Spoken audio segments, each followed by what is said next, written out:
नमस्कार विद्यार्थी पालक मित्रांनो, आपल्या सर्वांचं स्वागत आहे विजन करिअर काउन्सिलिंगमध्ये. मी योगेश्वर गुट्टे, आपलं एज्युकेशन आणि करिअर मेंटॉर.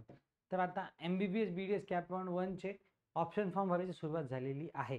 3 दिवस दिलेले होते, काल उशिरा वेबसाईट सुरू झाली.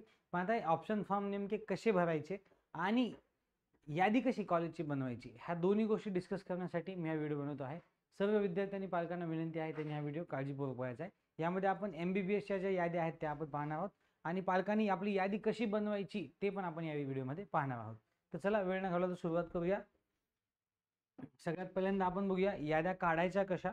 याद्यामधनं म्हणजे आपण एक स्टँडर्ड याद्या दिलेल्या आहेत, एक स्टँडर्ड सिक्वेन्स आपण दिलेला आहे. त्याला कसं व्हेरी करायचं, त्यातला कशाला कुठला सिक्वेन्स कसा चेंज आपण करू शकतो, ह्या सगळ्या गोष्टी आपण थोड्या डिस्कस करूया.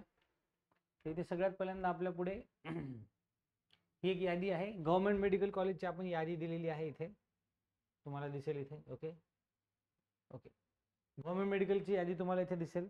ओके, आता या यादीला आपण कशा प्रकारे हे करू शकतो. तर बघा आपण काय केलंय, सगळ्यात पहिल्यांदा काही ग्रुप वाईज कॉलेज दिले. पहिले 6 म्हणजे अगदी सगळ्या सुरुवातीचे चांगले कॉलेजेस. त्यानंतर दुसरा ग्रुप ते म्हणजे A++ ग्रेडचे कॉलेजेस, A+ ग्रेडचे कॉलेजेस, नंतर A ग्रेडचे कॉलेजेस, नंतर नॉर्मल कॉलेजेस.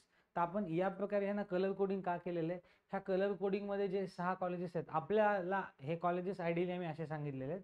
तुम्हाला जर यामध्ये सिक्वेन्स बदलायचं झालं तुम्ही बदलू शकतात. फॉर एक्झाम्पल सगळ्यांना माहिती आहे, सगळ्यात पहिल्यांदा आपण KM कॉलेज घेतो, सेंट GS कॉलेज घेतो.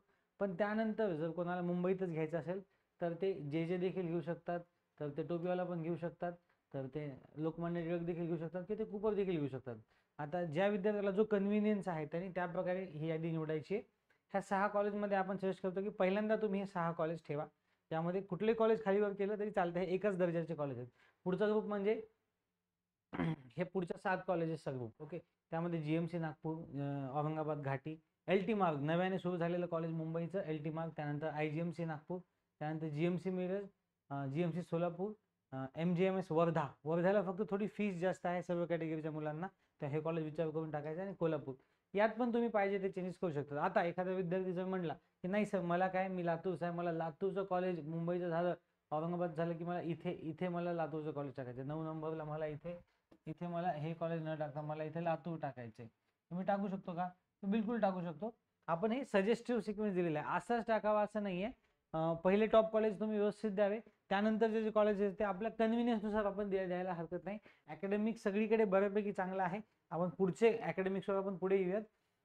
पहिले हे 2 ग्रुपचे कॉलेजेस किंवा पहिले 15 ते 20 कॉलेजेस तुम्ही चांगले जे दिलेले आहेत त्यामध्ये पहिले 10 कॉलेजेस तसेच ठेवावे, त्यामध्ये खालीवर करू शकता. दुसरे 10 कॉलेज, कॉलेजचा ग्रुप तसाच ठेवायचा आहे. थोडंसं एखादं खालीवर करायचं असेल तर आपण करू शकतो. ओके, आता आपण पुढचे काही कॉलेजेस बघूया. ओके, हे बघा, एक 15 पर्यंत आपण बघितलं होतं, आता 15 ते 33 आपण बघूया. तर आता बघा इथे काय परत लातूरचं कॉलेजेस वगैरे, लातूर, अंबेजोगाई, नांदेड. आता जो विद्यार्थी, जर एखादा विद्यार्थी नांदेडचा असेल तर तो काय करेल, नांदेडला थोडं प्राधान्य देईल लातूरच्या नंतर किंवा लातूरच्या आधी. एखादा अंबेजोगाईचा असेल तो अंबेजोगाई आधी टाकेल. एखाद्याला मुंबई साईडला जायचं तरी तो ठाणे टाकेल. बघा ठाण्याचा कट ऑफ थोडा जास्त आहे, पण ठाणे कॉलेज फक्त MBBS असल्यामुळे आपण खाली देतो. ज्यांना मुंबई साईडला जायचे ते कॉलेज वर देऊ शकतात, ज्यांना काही प्रॉब्लेम नाही ते ठाणे थोडं थोडं खाली द्यावं, का तर फक्त MBBSचे कॉलेज आहे. त्यानंतर यवतमाळ, अकोला, नाशिक, आता हे जे कॉलेजेस आहेत ह्यामध्ये फक्त हे सगळे ऑलमोस्ट नवीन कॉलेज आहेत. यामध्ये यवतमाळ जुना आहे, अकोला जुना आहे, धुळे जुना आहे, जळगाव जुना आहे, बऱ्यापैकी जुने कॉलेजेस आहेत यामध्ये.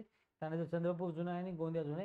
हे सोडून बाकी सगळे कॉलेजेस बऱ्यापैकी नवीन आहेत. ओके, तर ह्या कॉलेजेसमध्ये फक्त आपण आपला डिस्टन्स कसा आपल्याला जवळ पडेल, कुठं आपल्याला जाणं सोयीस्कर पडेल, एवढं बघून तुम्ही ही गव्हर्नमेंटची यादी निवडायची. ओके, गव्हर्नमेंटची यादी आपण म्हणजे आपल्या सोयीने निवडायची. आपल्या मार्क्स जर गव्हर्नमेंटला लागण्यासारखे असतील तर विचारपूर्वक आपण ती यादी निवडायची आहे. पुढची यादी बघूया आपण, प्रायव्हेटची. ओके, इथे आपल्या समोर एक प्रायव्हेटची यादी दिलेली आहे. तिला थोडंसं झूम करून घेऊयात. आता बघा प्रायव्हेटच्या यादीमध्ये आपण थोडंसं डिटेलिंगमध्ये जाणार आहोत.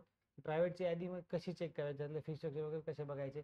आय थिंक हे सगळे आकडे तुम्हाला विजिबल असतील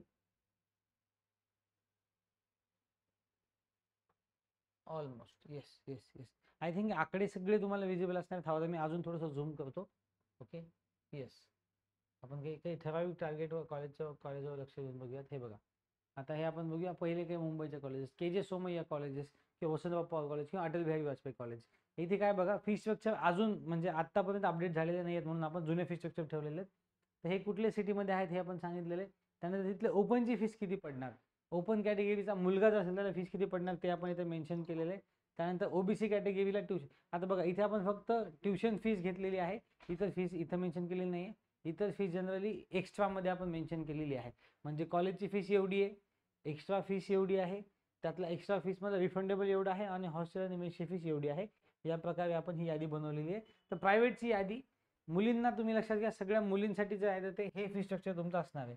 तुम्हाला हे एनटीचं जे फी स्ट्रक्चर असेल हे फी स्ट्रक्चर सगळं मुलींना लागणार आहे. पण बघा बाकी सगळ्या फीस जरी माफ झाल्या, तुम्हाला डेव्हलपमेंट फंड द्यायचा आहे, एक्स्ट्रा फीस द्यायची आहे आणि हॉस्टेलची फीस पण द्यायची आहे. यानुसार तुम्हाला प्रायव्हेटच्या याद्या बनवायच्यात. प्रायव्हेटची यादी निवडताना काय करायचं, फक्त एका कॉलेजची काळजी घ्यायची, 2 कॉलेजेसची. त्यातलं पहिलं कॉलेज म्हणजे वेदांता पालघर, आपण इथं दिलेलं आहे, पूर्ण क्लिअरली दिलेलं आहे. वेदांता पालघर, 17 लाख फीस आणि नो स्कॉलरशिप. इथे स्कॉलरशिप मिळणार नाही ना मुलींना फीसचा बेनिफिट मिळणार नाही, हे कॉलेज विचार करून टाकायचे. दुसरं कॉलेज म्हणजे NKP Salve Nagpur, NKP Salve Nagpur. Okay, हे कॉलेज तुम्हाला दिसेल. ह्या कॉलेजमध्ये काय, ॲडमिशनच्या वेळी तुम्हाला पूर्ण फीस भरावी लागते. त्यानंतर म्हणजे तुम्हाला नंबर लागला तर जाताना DD पूर्ण घेऊन जावा लागतो आणि नंतर तुम्हाला ते तुमची फीस परत करतात. तर हे कॉलेज टाकताना विचार करायचा आहे, जर तुमचं एवढं बजेट असेल, कॉलेज खूप चांगलं आहे, पण बजेट जर एवढं नसेल तर ह्याला तुम्ही खाली ठेवा. बजेट असेल तर ह्याला वर ठेवायला हरकत नाही. ज्यांचं उत्पन्न 8 लाखाच्या खाली त्यांना प्रॉब्लेम नाही, पण भरताना तुम्हाला पूर्ण फीस भरावी लागते, नंतर तुम्हाला तुमची फीस परत येते. हे फी स्ट्रक्चर सध्या अपडेटेड नाही आहेत, म्हणजे लास्ट इयरचे जेवढे आहेत तेवढे आपण घेतलेत.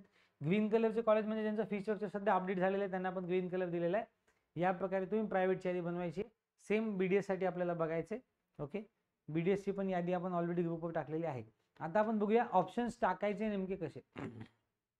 ओके, ऑप्शन्स नेमके टाकायचे कसे हे आपण बघूयात. ते बघितलं, महासीईटीचं पोर्टल तुमच्या पुढे ओपन झालेलं आहे. इथे ॲडमिशन प्रोसेसमध्ये तुम्ही जायचं आहे, अगदी सोपं आहे. त्यानंतर इथे नीट UG मध्ये तुम्ही जायचं आहे, नीट UG मध्ये तुम्ही जायचं आहे. नीट UG मध्ये गेलं की इथे तुमचं कॅन्डिडेट लॉग इनचं पोर्टल ओपन होतं. इथे तुम्हाला तुमचे लॉग इन डिटेल्स टाकायचे. इथे मी माझा नंबर ॲक्च्युली दिलेला आहे एका फॉर्मसाठी, तो मी इथं टाकतो आणि आय थिंक माझ्या क्लिपबोर्डवरती माझा पासवर्ड आहे. तर इथे बघा ऑप्शन कसे भरायचे आपण पाहणार आहोत. इथे लॉग इन करायचं आहे. लॉग इन केल्याच्या नंतर तुम्हाला एक तुमची होमची विंडो आलेली दिसेल. तुम्हाला इथे दिसेल की बघा पूर्ण प्रिव्ह्यू तुमचे सगळे कंप्लीट आहेत. त्यानंतर आता तुम्हाला इथे नवीन ऑप्शनचा सेक्शन दिसतोय, प्रेफरन्स राऊंड. इथे तुम्ही क्लिक करायचे. प्रेफरन्स राऊंडला क्लिक केल्यानंतर इथे तुम्हाला नीट UG, MBBS, BDS, BMS या प्रकारचे प्रेफरन्सेस दिसतात. इथे काय करायचं, इथे खाली ड्रॉपडाऊनला क्लिक करायचे. तर इथे बघा यानंतर काय तुम्हाला तुमची एलिजिबिलिटी दिसते आणि इथे टाइम पण दिसतोय बघा. 27 तारखेला 3:45 वाजता ऑप्शन सुरू झालेले आहेत. 29 तारखेला संध्याकाळी 6 वाजेपर्यंत ऑप्शन फॉर्म फिलिंग आहे. मुलांनी सिच्युएशनला ग्रँटेड घ्यायचं नाहीये. आपल्याला ऑप्शन भरण्यासाठी थोडा कमी वेळ मिळालेला आहे यावर्षी, तर वेळेच्या आत ऑप्शन भरून घ्यायचे. ऑप्शन जर नाही भरले तर तुमचा तो राऊंड वाया जातो. ओके, काय करायचं, इथे सगळ्यात पहिल्यांदा क्लिक करायचे चेक एलिजिबिलिटी. सिस्टीम तुमची एलिजिबिलिटी चेक करतं. एलिजिबिलिटी ओके असेल तर काहीच येत नाही, जर नसेल तिथे वेट मार्क येतो. आणि बघा आता इथे एलिजिबिलिटी चेक करून झालेली. आता इथे 2 प्रकारच्या गोष्टी आलेल्या आहेत, ॲड प्रेफरन्सेस आणि मेक पेमेंट. आता एखाद्या विद्यार्थ्यांनी स्टेट कोटाला अप्लाय केलेला आहे, पण आता त्याला जर वाटलं की नाही मला IQ कोटा जो मॅनेजमेंट कोटा आहे त्याला मला अप्लाय करायचं आहे, तर इथे तुम्हाला अजून एक संधी देण्यात आलेली आहे की तुम्ही तुमचं 1,000चं पेमेंट अजून 5,000 करून 6,000 करून तुम्ही पुढे जाऊ शकतात आणि मॅनेजमेंट कोटाचे पण ऑप्शन टाकू शकतात. सध्या हे फक्त MBBS BDS साठी आहे. सेम अप्लाइड फॉर BMS साठी, जेव्हा BMS ऑप्शन चालू होतील तेव्हा तुम्ही करू शकतात. आता आपण बघूयात, आता आपलं पेमेंट तर स्टेट कोटाचंच आहे समजा आपल्या विद्यार्थ्याचं. आपण बघूया प्रेफरन्सेस कसे ऍड करायचे. मग ऍड प्रेफरन्सेसला केलं तर इथे बघा, इथे या प्रकारची विंडो तुमच्या पुढे आली. ओके, इथे सगळ्यात पहिल्यांदा काय, select college name, year marking. Year marking म्हणजे काय बघा, खूप जण दरवर्षी यामध्ये कन्फ्युज होतात, पण आता आपण सोप्या शब्दामध्ये इयर मार्किंग कव्हर करूया. इयर मार्किंग हा फक्त रिझर्व कॅटेगरीच्या कॅन्डिडेटला विचारण्याचा प्रश्न येतो, त्याचं उत्तर तुम्ही रिझर्व निवडायचं आहे. इयर मार्किंग म्हणजे आपण जर ओपन कॅटेगरीची सीट घेतली तर आपली सीट कोणाला द्यायची ते तिथे मार्क करायचे. आपण जर रिझर्व ओपनची सीट घेतली तर आपली सीट आपण रिझर्व कॅटेगरीला देणार, म्हणजे आपल्याच कॅटेगरीला देणार. सगळ्या विद्यार्थ्यांना ऍड विजिबल आहे की त्यांनी इयर मार्किंग रिझर्व करायची आहे. चूक झाली काही प्रॉब्लेम नाही, इयर मार्किंग तुमच्यावर फार फरक पडत नाही. पण तुमची सीट जर तुम्ही ओपन मधनं घेतली तर तुमची सीट कोणाला द्यायची, कॅटेगरीच्या मुळे द्यायची का ओपनला द्यायची, ते तुम्ही इथे इयर मार्क करतात. ओके, त्यानंतर इथे बघा कॉलेज नेम. आता इथे बघा आपण आता कॉलेज नेम मध्ये पूर्ण कॉलेजेसची नावं येतात जेवढी आहेत ते. आता इन्फॉर्मेशन ब्राउचरमध्ये नव्याने कोड आलेला आहे 1365, तो इथे ऍड होत नाहीये, दिसतोय ते तेव्हापासून अजून ऍड झालेला नाहीये. ओके, तर आता बघा सगळ्यात पहिल्यांदा आपण काय करूया, एमबीबीएस बीडीएस हे सगळे ऑप्शन आलेले आहेत. आपण इथे एक ऑप्शन टाकून बघूया. सध्या आपल्याला शेट जीएस टाकायचं आहे या विद्यार्थ्यासाठी. आणि इथे बघा कोटा चूज करायचा आहे. आता इथे जर तुम्ही बोथ कोटाची फीस पे केली असेल तर बोथ कोटा येतो, म्हणजे IQ कोटा येतो. इथं आपण 1000 फीस केल्यामुळे इथं फक्त स्टेट कोटा येतो. इथे मी क्लिक करतोय आणि ऍड प्रेफरन्स करतोय. इथे बघा खाली तुम्हाला प्रेफरन्सेस ऍड सक्सेसफुली दिसेल आणि खाली एक प्रेफरन्स ऍड झालेला दिसेल. ओके, सध्या तर काही दिसत नाहीये, तरी पण आपण बघूया. Seth GS medical college state quota add preference already exist. Okay sorry, इथे काहीतरी डिस्प्लेला इश्यू येतोय. मी एकदा पेज रिफ्रेश करतो.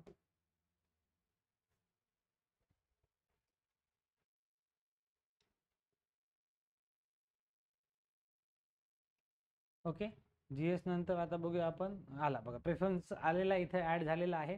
त्यानंतर आपण बघूया दुसरा प्रेफरन्स मला जे टाकायचा आहे, ग्रँड मेडिकल कॉलेज जे. ओके, आता इथे बघा इयर मार्किंग एकदाच विचारलं जातं, परत परत इयर मार्किंग विचारत नाहीत. इथे मी अजून एक प्रेफरन्स ऍड केला माझा. ओके, त्यानंतर बघा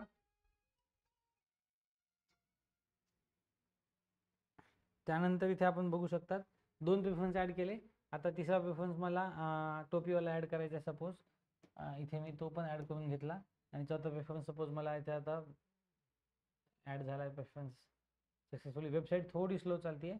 सपोज इथे मला जे ऍड बीजे ऍड करायचे 11-10 बीजे मेडिकल मला ऍड करायचे. इथे परत मी कोटा स्टेट निवडतोय, प्रेफरन्स ऍड करतोय. ओके, बघा 4 प्रेफरन्स ऍड झालेले आहेत. आता तुम्हाला वाटतं की नाही मला काय करायचंय, ऑर्डर थोडी बदलायची आहे. इथे तुम्हाला तो ऑप्शन दिसतो. इथे जर तुम्ही क्लिक केलं इथे तुम्हाला, इथे तुम्ही जेव्हा होवर करतात, इथे जेव्हा तुम्ही होवर करता तेव्हा तुम्हाला ऑप्शन खाली बघण्याचा ऑप्शन असतो. तर इथे बघा तुमचं कर्सर जेव्हा तुम्ही त्या मेनूवर नेता, इथे मी माझं कर्सर नेतो. इथे बघा इथे या प्रकारचा अप अँड डाऊनचा मेनू आलेला आहे. इथे बघा अप अँड डाऊनचा मेनू आलेला आहे. तर इथे अप अँड डाऊन म्हणजे काय, तुम्हाला जर ऑप्शन्स खालीवर करायचे असतील तर तुम्ही इथे ऑप्शन्स या बटन, आता बघा टोपीवाला 3 नंबरला सपोज मला बीजे आता ऑलरेडी लास्टला आहे तर त्याला खाली न्यायचा ऑप्शन आला नाही. मला बीजेला सपोज वर घेऊन जायचंय. इथे ग्रीनला टिक केलं की ते एक पोझिशन वर जातं, तुम्हाला बीजे वर आलेलं दिसतं. सपोज मला अजून वर जायचं तर इथे बघा आता याला वर आणि खाली दोन्हीकडे नेता येतं, अजून वर नेऊ शकतो. या प्रकारे मी ऑर्डर चेंज करू शकतो. पूर्णच ऑर्डर बदलायची असेल तर इथे मला ऑप्शन येतो की सपोज मला आता हे 4थ्या नंबरचं कॉलेज चेंजेस करायचे. इथे ऑप्शन येतो. इथे ऑप्शन आल्यानंतर मला ते पूर्ण ऑप्शन बदलता येतो. दुसरंच कॉलेज टाकायचं सपोज मला इथं, समजा मला इथे सांगली टाकायचं, इथे मी अपडेट करू शकतो की हे कॉलेज पण डायरेक्टली बदलता येतं. तर ऑर्डर खालीवर पण करता येते, ऑर्डर चेंज पण आपल्याला करता येते. या प्रकारे तुम्हाला आपले कॅप 1-2चे ऑप्शन भरायचे आहेत. ऑप्शन भरून झाल्यानंतर इथे लॉक प्रेफरन्स आहे. तर लॉक प्रेफरन्सला प्रेफरेबली तुम्ही क्लिक करायचं नाही आहे, कारण एकदा तुम्ही लॉक प्रेफरन्सला क्लिक केले की तुमचे प्रेफरन्सेस लॉक होऊन जातात. त्यानंतर तुम्हाला फॉर्म तुमचा सबमिट होतो. तरी पण मी ते करून दाखवतो लॉक प्रेफरन्स केल्यास काय होतं. आपण सगळ्या गोष्टी बघूयात. काळजीपूर्वक प्रेफरन्सेस ऍड करायचे, तिथं नेहमी ऍड प्रेफरन्सला क्लिक करायचे. जर चुकून लॉकला क्लिक झालं, बघा माझं चुकून क्लिक झालं तर ऍक्च्युली बघा त्याने एकदा अलर्टही विचारली नाही, आपला प्रेफरन्स फॉर्म सध्या लॉक झालेला आहे. पण बघा वेळ संपायच्या आधी आपल्या DMAने एक चांगली गोष्ट केलेली आहे, तुम्हाला इथे अनलॉक करायचा ऑप्शन दिलेला आहे. बघा अनलॉक करताना काय होतं, तुमच्या मोबाईलवरती ईमेल ID दोन्हीवरती OTP येतो. माझ्याकडे पण हा आलेला आहे. आता मी दोन्हीकडचा OTP एकदा टाकतो आणि मग आपण परत बघूयात की हा लॉक झालेला फॉर्म आपल्याला कशा प्रकारे अनलॉक करता येईल ते. ओके, आता जे काही माझ्याकडे OTP आलेले आहेत ते मी इथे टाकून घेतो.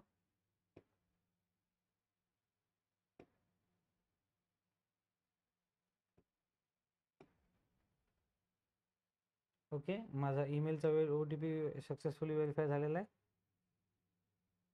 SMS चा OTP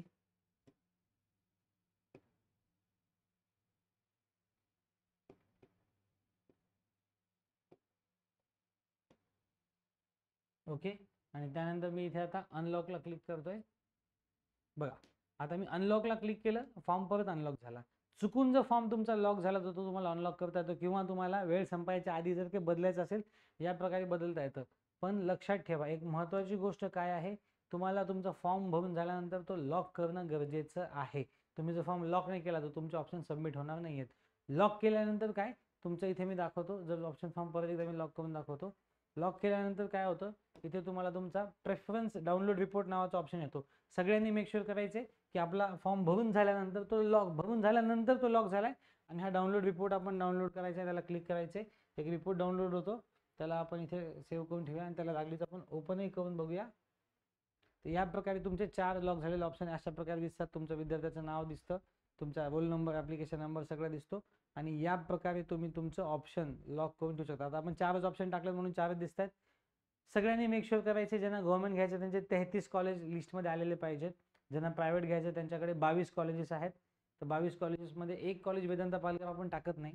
तर 33 आणि 22 म्हणजे आयडियली 55 आणि एक कॉलेज आपण टाकत नाही वेदांता पालघर का तर त्याची फीस पूर्ण आपल्याला भरावी लागते. 54 कॉलेजेस प्रत्येकाने टाकलेले आहेत. ज्यांना MBBS घ्यायचे त्यांनी मेक शुअर करायचे.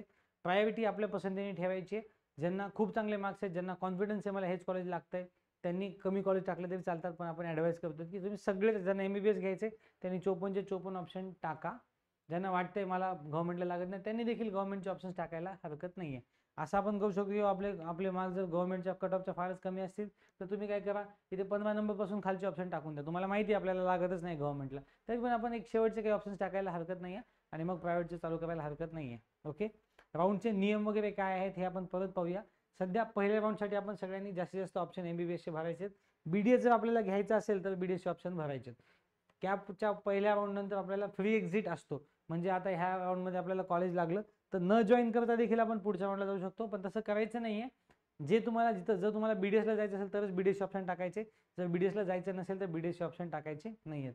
आपण अजून एकदा बघूया.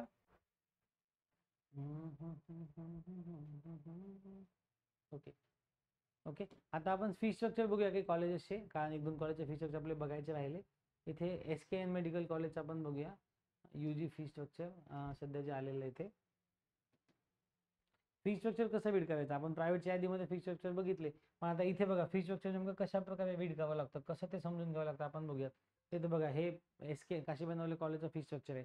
इथे बघा ट्युशन फीस आणि डेव्हलपमेंट फंड जो त्यांनी दिलेला आहे तो बघा. ओपनच्या कॅटेगरीचा मुलगा असेल त्याला 14,22,000 रुपये भरावे लागणार आहेत. आता जर मुलगी असेल तर मुलीला तुम्हाला माहिती आहे NTची फीस आहे. तर मुलगी जरी असेल तर त्यांची ट्युशन फीस पूर्ण माफ झालेली आहे, पण त्यांना डेव्हलपमेंट फंड द्यावा लागतो. म्हणजे 1,85,000 रुपये मुलींना द्यावे लागतील. त्यानंतर इतर खाली काही एक्स्ट्रा चार्जेस आहेत 13,300 रुपये, हे सगळ्यांनाच द्यावे लागतात ऑलमोस्ट. फक्त ओपनच्या मुलांना 21,000 आहेत, बाकीच्या मुलांना 13,000 आहेत. त्यानंतर हॉस्टेल आणि मेसची फीस, त्या हॉस्टेल आणि मेसचं डिपॉझिट हे सगळ्यांना द्यावं लागणार आहे. तर ह्या प्रकारे तुम्ही कॉलेजची फीस मोजायची. आपण जे फी स्ट्रक्चर दिलेले आहेत त्यामध्ये आपण हे वेगवेगळं काढून दिलेलं आहे. आपण जे फी स्ट्रक्चर तुम्हाला दाखवलेलं आहे त्यामध्ये ह्या सगळ्या गोष्टी वेगवेगळ्या दाखवलेल्या आहेत आपण.